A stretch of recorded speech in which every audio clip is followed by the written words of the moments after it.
और हम educational mode में चलाएंगे।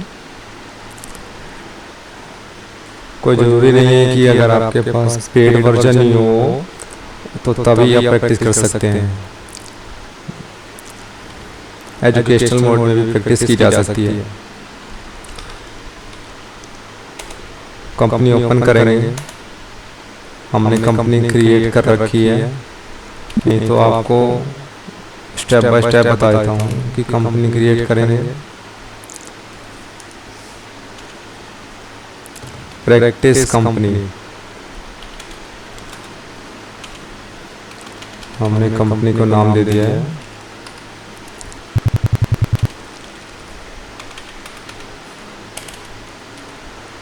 मान लीजिए हमारी स्टेट दिल्ली है तो हमने दिल्ली कर दिया। Pin code 110042। मेल आईडी अगर है तो डाल सकते हैं, ऑप्शनल है। फाइनेंशियल ईयर जब से आपका स्टार्ट हो, अब ये 1 अप्रैल 2026 से है तो 1 अप्रैल 2026 लिख दिया। कंट्रोल ही कर देंगे, वो सेव हो जाएगा। इनकरेक्ट डायरेक्टरी पाथ सही नहीं है, तुम direct select from C drive busy bin. Okay, save, ये सेव हो चुका है। अब इसमें ये पूछ रहा है कि आपको कंपनी में क्या क्या सेटिंग ऑन करनी है। Maintain accounts yes, enable bill wise entry yes, inventory yes, integrate accounts with inventory yes, GST enable yes. अभी आपको जीएसटी की डिटेल पूछेगा, स्टेट डाल दीजिए। रेगुलर है, रेगुलर का मतलब है कि आप मंथली अपनी रिटर्न फाइल कर रहे हैं। जीएसटी नंबर दिल्ली के हैं तो 07 15 डिजिट का होगा।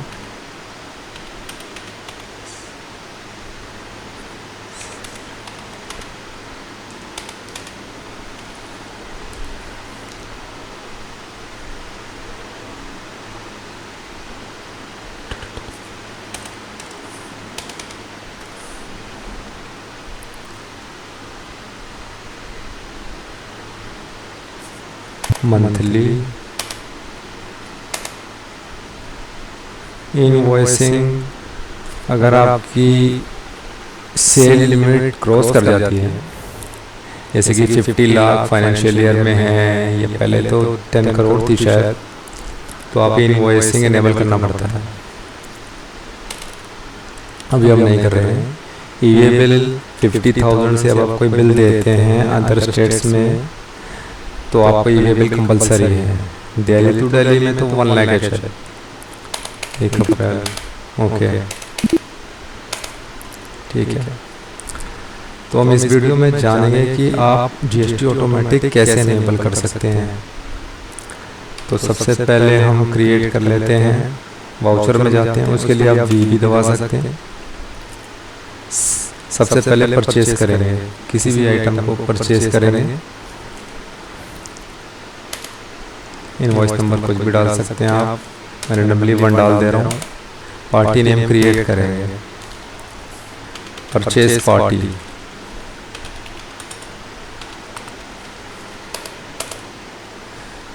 जिससे हम परचेज करते हैं वो सन्ड्री क्रेडिटर्स में जाता है, मतलब हमें उसे पैसे देने हैं, मतलब वो हमारे लिए देनदार है। Creditors, bill by bill maintain balance, okay. Credit is during voucher entry, no. State, हम दिल्ली के हैं और वो भी दिल्ली के ही है तो सेम स्टेट हो गया। Pin code 110006, okay. Regular, GST number डाल दीजिए, दिल्ली के तो 07। मैं रैंडमली कोई भी जीएसटी नंबर डाल दे रहा हूँ प्रैक्टिस के लिए।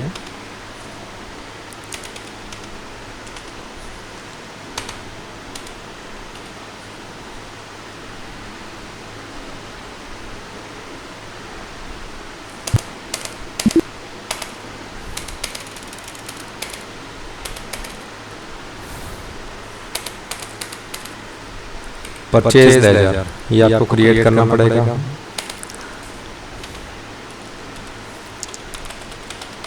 परचेज अकाउंट, परचेज में ही जाएगा। Including inaccessible values not applicable. अब जीएसटी एप्लीकेबिलिटी, यहाँ पे बहुत गौर करने वाली चीज़ है, आप ध्यान दीजिएगा। इस एक सेटिंग से आपका पूरा लेजर डिस्टर्ब हो सकता है, तो ये ध्यान से आप एंट्री कीजिए। जीएसटी एप्लीकेबिलिटी एप्लीकेबल कर दीजिए as per company group. Okay, as per company group. Okay, goods save. Okay, item create करेंगे। आइटम क्रिएट करने के लिए आप ऑल्ट सी भी दबा सकते हैं, शॉर्टकट है। मान लीजिए हम मोबाइल परचेज कर रहे हैं, अंडर प्राइमरी यूनिट क्रिएट कर दीजिए। मोबाइल हम पीस में ले रहे हैं, कितने पीस हैं, फॉर्मल नेम भी पीसीस है, सेम नहीं रह सकता, सॉरी, पीसी डाल दीजिए और पीसीएस डाल दीजिए। क्वांटिटी ये आ गया, सेव। अब जीएसटी एप्लीकेबिलिटी, आपको आइटम में भी जीएसटी एप्लीकेबल करना पड़ेगा, ये ध्यान रखना पड़ेगा। यस, डिटेल HSN वाइज कुछ भी डाल दीजिए। मतलब आप सर्च कर सकते हैं कि मोबाइल आइटम्स का HSN कोड क्या है, तो मैं भी रेंडमली कुछ भी डाल दे रहा हूँ।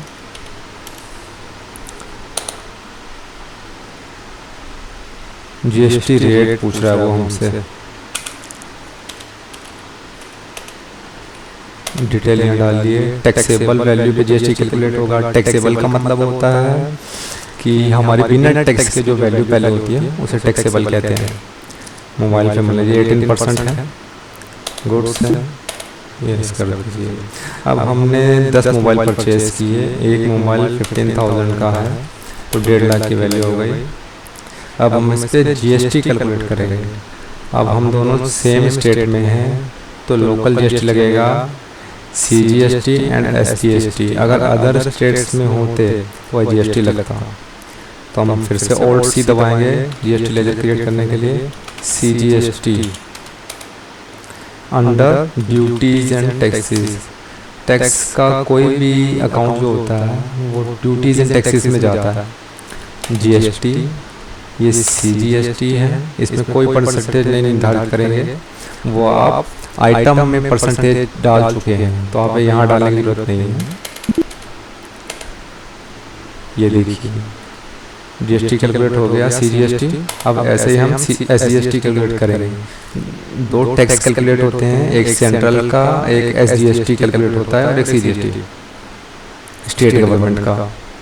Alt C, SGST, duties and taxes, GST में एसजीएसटी और कंट्रोल ए कर दीजिए, सेव हो गया। ये देखिए ऑटोमेटिक कैलकुलेट हो जाएगा। ये हमेशा ध्यान रखिएगा कि आपका जीएसटी हमेशा ऑटोमेटिक कैलकुलेट होना चाहिए, मैनुअल कैलकुलेट नहीं करना है, आपको हमेशा ऑटोमेटिक कैलकुलेट करना है। अगर आपकी रिकॉर्डिंग सही होगी तो आपकी बुक्स भी सही रहेगी। कंट्रोल करके सेव कर दीजिए, ठीक है। अब हम इसे चेक करते हैं डे बुक में। ये हमने परचेज कर लिया, यहाँ इफेक्ट दीजिए। अब इसका इफेक्ट हम देखेंगे बैलेंस शीट में। बैलेंस शीट में देखिए लायबिलिटी खड़ी हो गई, मतलब हमें पैसे देने हैं। और ये एसेट्स है, मतलब कि हमने मोबाइल खरीद लिए तो ये हमारा क्लोजिंग स्टॉक हो गया, तो एसेट हो गया। इफेक्ट देखिए। अब प्रॉफिट एंड लॉस अकाउंट में जाइए। अभी तक हमने परचेज किया है तो 1.5 लाख दिखा रहा है, क्लोजिंग स्टॉक भी 1.5 लाख। अब हम मान लीजिए, पहले आपको मैं स्टॉक भी दिखा देता हूँ। ये रहा हमारा स्टॉक, 10 पीस हमने परचेज किए हैं, 1.5 लाख इनवर्ड हो गया। अब हम सेल की एंट्री करेंगे। सेल के लिए F8 सेल की पार्टी क्रिएट कीजिए, सेल पार्टी।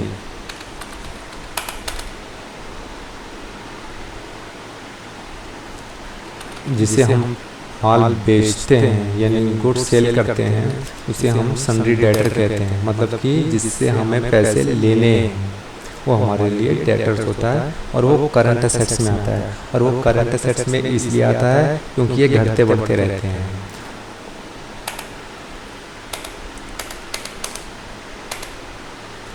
जिसे हम सेल कर रहे हैं, मान लीजिए वो हरियाणा की पार्टी है, सॉरी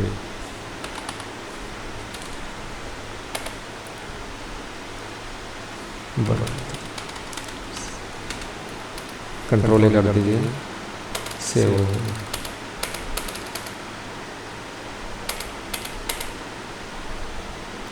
सेल लेजर क्रिएट कर दीजिए, जैसे आपने परचेज लेजर क्रिएट किया था। Sale account under sale account,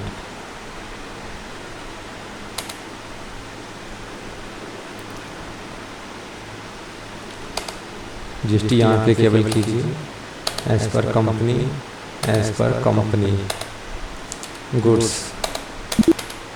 okay, अब मोबाइल सेल कीजिए। आपने 10 मोबाइल परचेस किए थे, उसमें से 5 सेल कर दिए और 15,000 का एक मोबाइल था, तो आपने 20,000 का परचेस किया, क्योंकि मार्जिन लेंगे आप। अब ये अलग स्टेट में सेल कर रहे हैं, ये हरियाणा के हैं, तो इसमें IGST कैलकुलेट करेंगे। ओल्ड सी से क्रिएट करेंगे IGST, duties and taxes, GST, IGST। देखिए ये ऑटोमेटिक कैलकुलेट हो गया है। अब यहाँ से आप कंट्रोल करके सेव कर देंगे। ई-वे बिल नहीं बनाना आपको। अब इसे हम डे बुक में देखते हैं। पहले ये देखिए, पहले हमने परचेज किया, फिर हमने सेल किया, सेल कर दिए 5 आइटम का और परचेज किया हमने 10 आइटम का। अब मैं आपको दिखाता हूँ कि स्टॉक कितना बचा। देखिए 10 मैंने परचेज किए, 5 सेल कर दिए, तो 5 स्टॉक बच गया और उसकी वैल्यू है 75,000 की। हम बैलेंस शीट में चेक करेंगे कि इसका क्या इफेक्ट आ रहा है। देखिए मैंने परचेज किया, जो हमारी करंट लायबिलिटी हो गई है, और जो मैंने सेल किया वो करंट असेट्स है। ये देखिए, और हमें प्रॉफिट हो गया 25,000 का, मतलब उसने मार्जिन कैलकुलेट कर लिया और प्रॉफिट दिया गया। यानी हमारी कंपनी अभी प्रॉफिट में है, क्योंकि हमने 15,000 का मोबाइल परचेज किए और 20,000 का सेल कर दिया। अब देखिए मैं प्रॉफिट एंड लॉस अकाउंट में दिखाता हूँ। ये देखिए, सेल किया 1 लाख का, परचेज किया 1.5 लाख का, स्टॉक 75,000 है और प्रॉफिट हो गया 25,000 का। तो ये हमारा नेट प्रॉफिट हो गया।